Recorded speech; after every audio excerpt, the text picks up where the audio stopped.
The Life of David Livingston, Part 8. The same feeling which has induced the modern painter to caricature the lion has led the sentimentalist to consider the lion's roar the most terrific of all earthly sounds.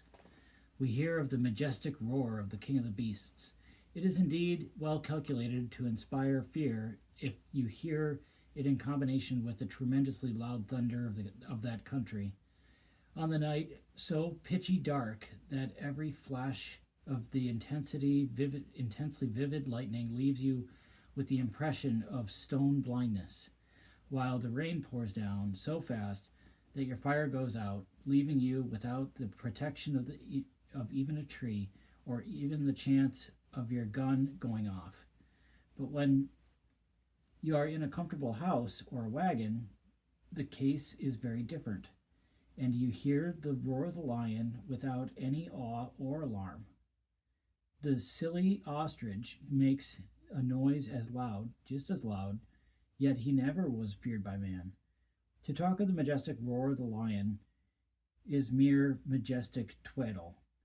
On the mentioning of this fact years ago, the assertion was doubted, so I have been careful ever since to inquire the opinions of Europeans who have heard both, if they could detect the difference between the roar of a lion and that of an ostrich.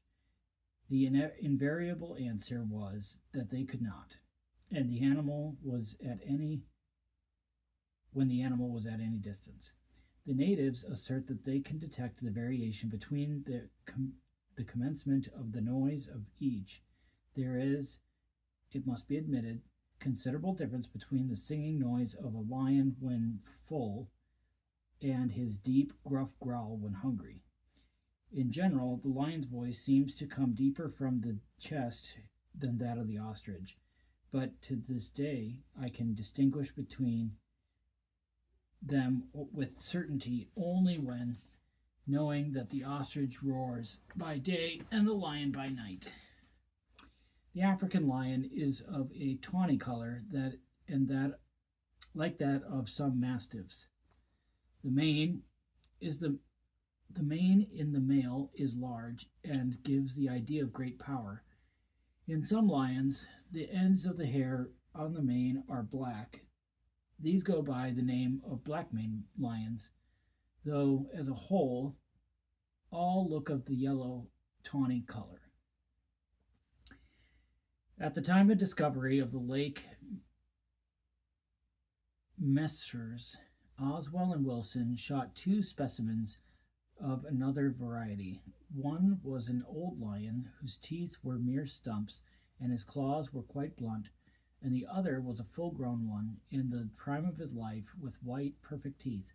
Both were entirely destitute of mane. The lions of this in the country near the lake give tongue less than those further south. We scarcely ever heard them roar at all.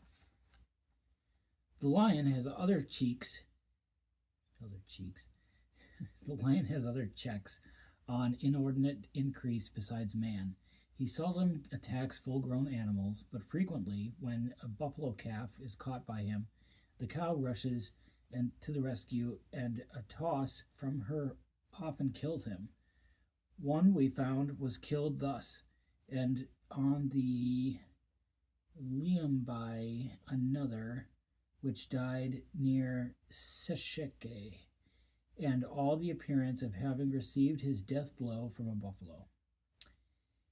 It is questionable if a single lion ever attacks a full-grown buffalo. The amount of roaring heard at night on occasion when a buffalo is killed seems to indicate that there are always more than one lion engaged in the onslaught. On the plain south of Sebetoin's Ford, a herd of buffaloes kept a number of lions from their young by the males turning their heads towards the enemy. The young and the cows were in the rear. One toss from a bull would kill the strongest lion that ever breathed. I have been informed that in one part of India even the tame buffaloes feel their superiority to some wild animals, for they have been seen to chase a tiger up the hills, bellowing as if they enjoyed the sport. Lions never go near any elephants except the calves, when young, are sometimes torn by them. Every, every living thing retires before the lordly elephant. Yet a full grown one would be an easier prey than a rhinoceros. The lion rushes off at the mere sight of the rhinoceros. Dr. Livingston afterwards says, however, that he saw lions above Labanta and which roared more and louder than those in more southern Africa, and he makes special mention of seeing two which were as large as donkeys.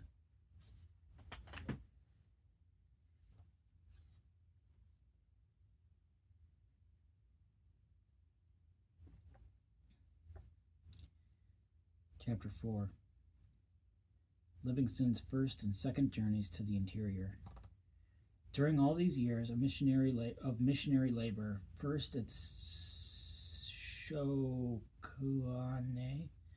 and upon the abandonment of the village of Kohlenberg, Dr. Livingston had made explorations of the country round about and had become familiar with the language, of manners, and customs of the dark-colored people who were in most respects so different from those among whom he had been born, reared, and educated.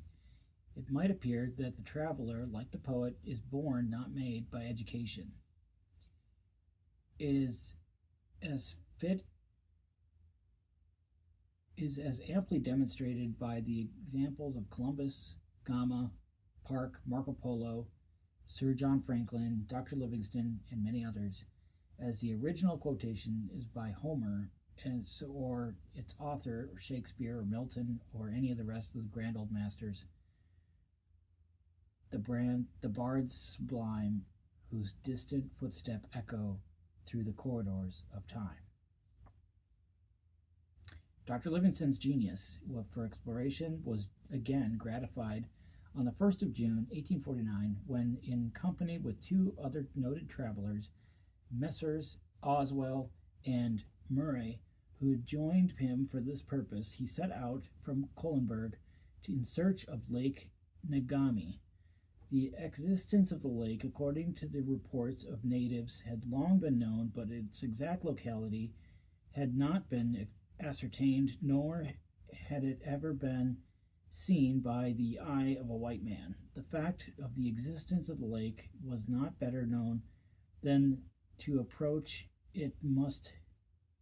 The fact of the existence of the lake was not better known that to approach it must be a task of great difficulty and 1,000 perils.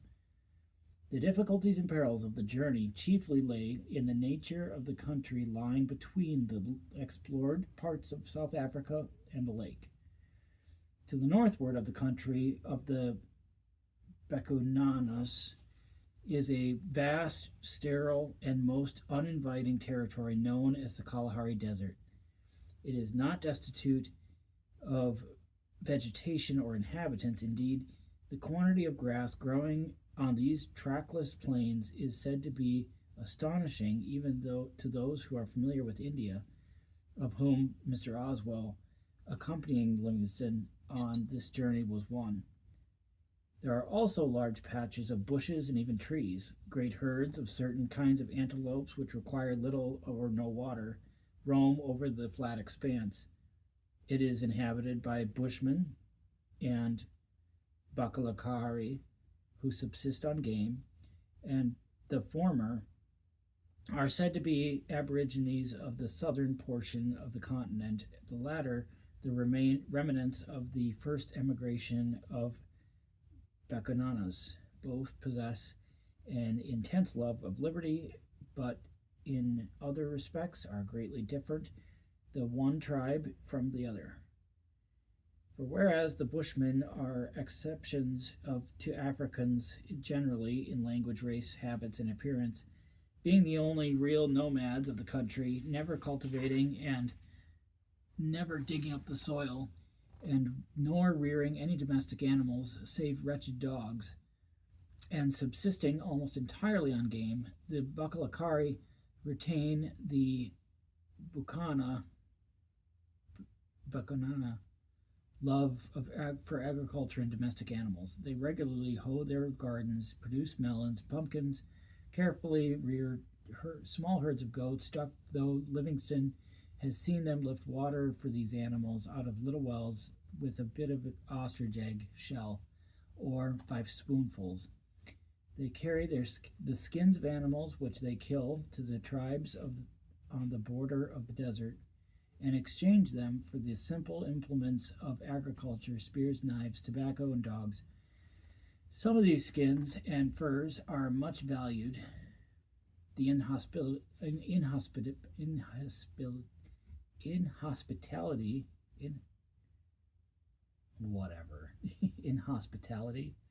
of the desert, its terror to travelers, is the want of water. There are several beds of rivers in the vast plain, but they are perfectly dry, and it is sometimes 3 or even 4 days' journey between places where a supply of water for animals can be had. The inhabitants of the country are forced to use the greatest ingenuity and watchfulness that they may not succumb to thirst. At one time on this journey through the desert, Dr. Livingston's cattle were 3 days without water. At length, upon reaching the pool, they dashed in until the water was deep enough to be nearly level with their throats, where they stood drawing slowly in the long, refreshing their mouths until their formerly collapsed sides distended as if they would burst. So much do they imbibe, says the narrative, that a sudden jerk when they come out of the bank makes some of the water run out again from their mouths. It will readily be supposed that a journey through this dry desert, with the sun broiling hot by day, was accompanied by much suffering on the part of the explorers, their servants, horses, and cattle. On the 4th of July, the party reached the Zuga River on the point opposite the village inhabited by the Negroes, which seemed to be closely allied to the Hottentots. Informed that the river came out of the lake Ngami, the travelers were greatly rejoiced, and proceeded on their journey near the river's bank with high courage and hearty enthusiasm, having traveled thus nearly 100 miles. All the oxen and wagons of the expedition, except Mr. Oswald's, were left at the village of Ngabinese, and the party pushed on for the lake. 12 days afterwards, they came to the north and east end of the lake Ngami, and on August 1st, the whole party went down to the broad part, and for the first time, this fine-looking sheet of water was beheld by Europeans. The lake is thus described by Dr. Livingston, quote, "The direction of the lake seemed to be north-northeast and south-southwest by compass. The southern portion is said to bend round to the west and to receive the Tugane from the north at its northwest extremity.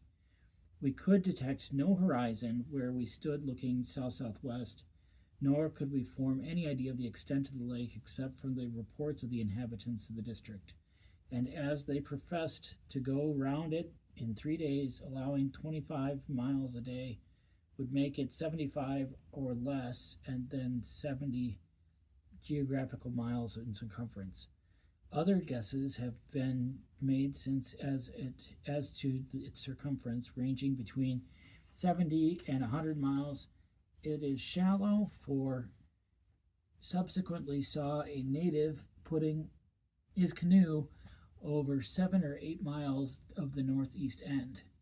It can never, therefore, be of much value as a commercial highway. In fact, during the months preceding the annual supply of water from the north, the lake is so shallow that it is with difficulty cattle can approach. It is with difficulty cattle can approach the water through the boggy, reedy banks. These are low on all sides, but on the west there is a space devoid of trees, showing that the waters have retreated thence and at no very ancient date. This is another of the proofs of desiccation met with so abundantly throughout the whole country. A number of dead trees lie on this space, some of them embedded in the mud, right in the water. We were informed by